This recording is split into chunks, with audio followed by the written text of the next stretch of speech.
Hello and welcome back. In this video, we are going to discuss about a poem by A.D. Hope, and the poem is Australia. A.D. Hope was an Australian poet, essayist known for his satirical slant. He was also a critic, teacher and academic. A.D. Hope is counted among the leading literary figure of Australia. His fame rests upon his power of neo-observation and his concern about contemporary society and its value.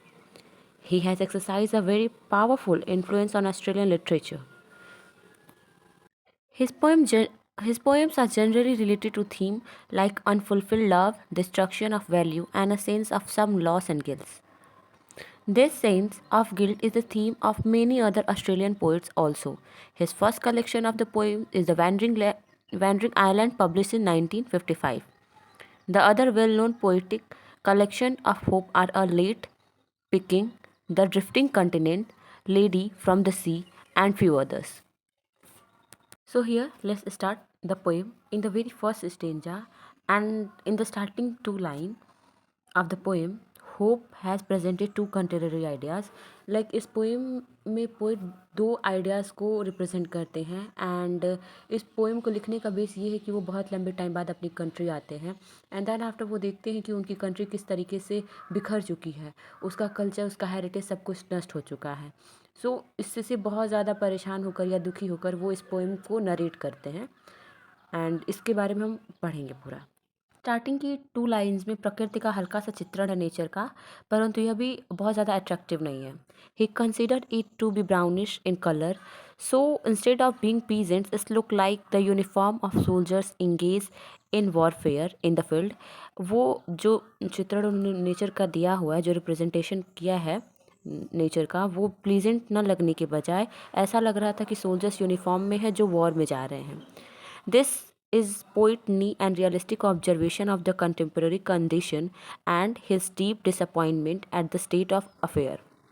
Hope बोलते हैं कि चारों ओर पेड़ है, हरियाली है, परंतु वे भी पूरे भूरे रंग के हैं. उनका फैलाव पहाड़ों पर एंडलेसली है, but they look like pause of snakes. वो राक्षस के पाँव की तरह है जो चाहता है कि सब कुछ क्लच कर ले, and everything seems to have be destroy and heels created a fearful impression. सब कुछ ऐसा लग रहा है कि डिस्ट्रॉय हो चुका है, ख़त्म हो चुका है, और जो वहाँ की पहाड़ियाँ हैं वो एक फियरफुल इम्प्रेशन डाल रही है, डरावना इम्प्रेशन लोगों के ऊपर डाल रही हैं. एंड ये सारा सीन इस तरह क्रिएट किया गया है कि जब कोई कंट्रीमैन अपने देश बहुत लंबे समय बाद आया हो and is profoundly shocked to see how great changes have taken place there in his absence. अगर कोई अपनी कंट्री में बहुत टाइम बाद आता है तो देखता है कि बहुत सारे चेंजेस हो चुके हैं, तो वो तुरंत एक सडन फीलिंग उसको आती है. दस the first stanza represent the point of view of someone returning home and see his country from outside after a long time. तो पहले स्टेंजा में बताया गया कि पोइट जब अपनी कंट्री वापस बहुत लंबे टाइम बाद आते हैं तो देखते हैं कि किस तरीके से उनकी कंट्री चेंज हो चुकी है, किस तरीके से सारा फियरफुल माहौल बन चुका है. पोएट की जो डिसअपॉइंटमेंट है वो दूसरे स्टेंजा में भी कंटिन्यू रहती है, एंड अपनी कंट्री के फ्यूचर को लेकर वो बहुत ज़्यादा चिंतित होते हैं, क्योंकि इतना सब देखने के बाद वहाँ पे ना कोई पावर है, ना किसी के अंदर जॉय है, ना कोई डेवलपमेंट के साइन है, बल्कि दूर दूर तक सिर्फ सैडनेस है और लोनलीनेस है. This create an unknown fear in heart of readers. ये जो रीडर्स हैं उनके जहन में एक बहुत डर की फीलिंग पैदा करता है.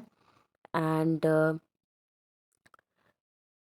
नेचर एंड ह्यूमन रिसोर्सेज ख़त्म हो चुके हैं, जिसे यूथ का कोई सिम्टम्स नहीं है.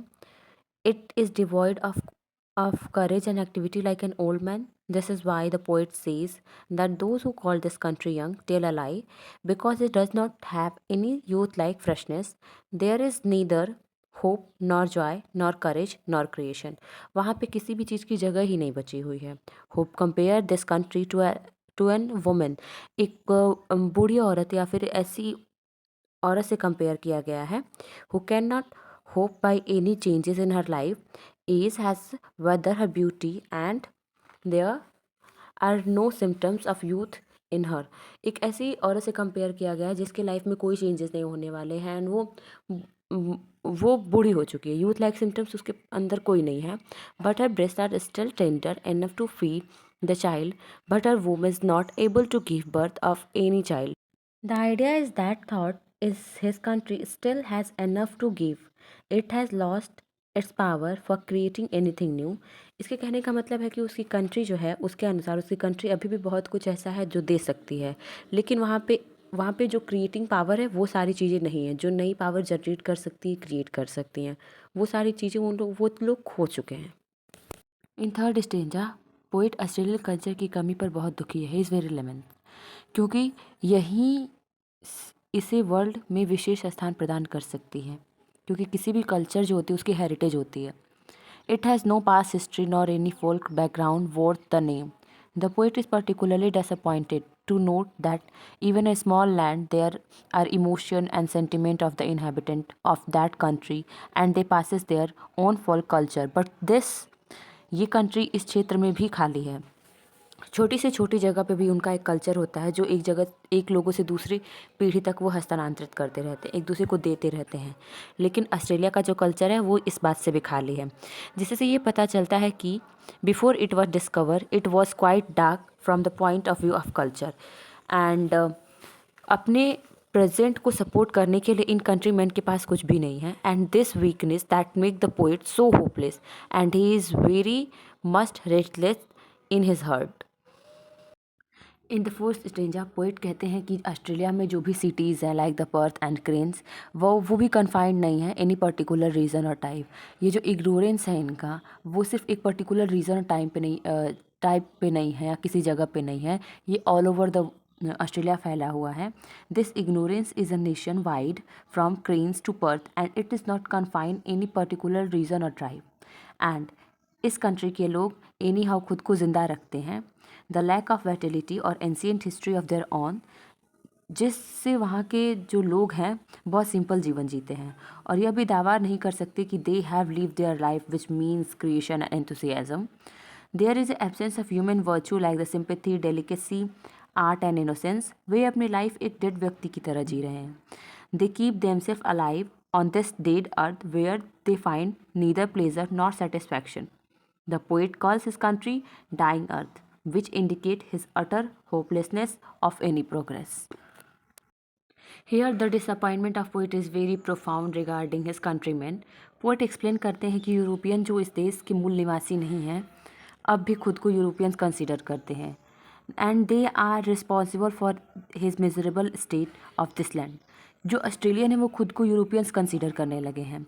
वो लोग निर्जीव प्राणी के जैसे बन गए and have made 5 big cities of continent, पर ये 5 शहर भी नेशन के ग्लोरी में कुछ ऐड नहीं करते। एक ऐसा घाव की तरह है जो संपूर्ण जीवन दायिनी शक्ति को सुखा रहा है। And the country is suffering miserably. This expression is the clear symbol of poet dislike for his countrymen because in every aspect of life they think in term of England. वो किसी भी तरह सोचते हैं, सिर्फ इंग्लैंड को लेकर के ज़्यादा सोचते हैं। As if in the Australia they are living in a foreign country, और वो अपनी कंट्री में भी इस तरीके से रह रहे हैं कि उन्हें लगता है कि वो फॉरेन कंट्री में रह रहे हैं। They are not original in any thing but only imitators of the European. They consider that their real home is in another country, so they are second hand Europeans. But hope पूर्ण रूप से निराशावादी नहीं है, वो पूरा pessimistic नहीं हुए हैं। In the next stanza his optimism is quite obvious. उनकी सारी चिंता सडनली गायब हो जाती है और वो सोचते हैं कि अभी भी मेरे जैसे लोग हैं जो कंट्री के बारे में सोचते हैं, अपनी कंट्री से अटैच हैं और वो यहाँ पे वापस आना चाहते हैं। They return to Australia again and again because they consider it to be their own land. और वो अपनी इसलिए वापस आएंगे कि वो ऑस्ट्रेलिया को अपनी कंट्री मानते हैं।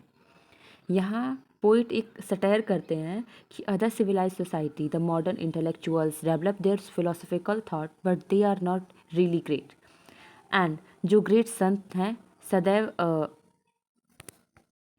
अरेबियन रेगिस्तानों में स्थान पाते हैं, क्योंकि उनको केवल डिसोलेशन यानी कि शांति से मतलब होता है।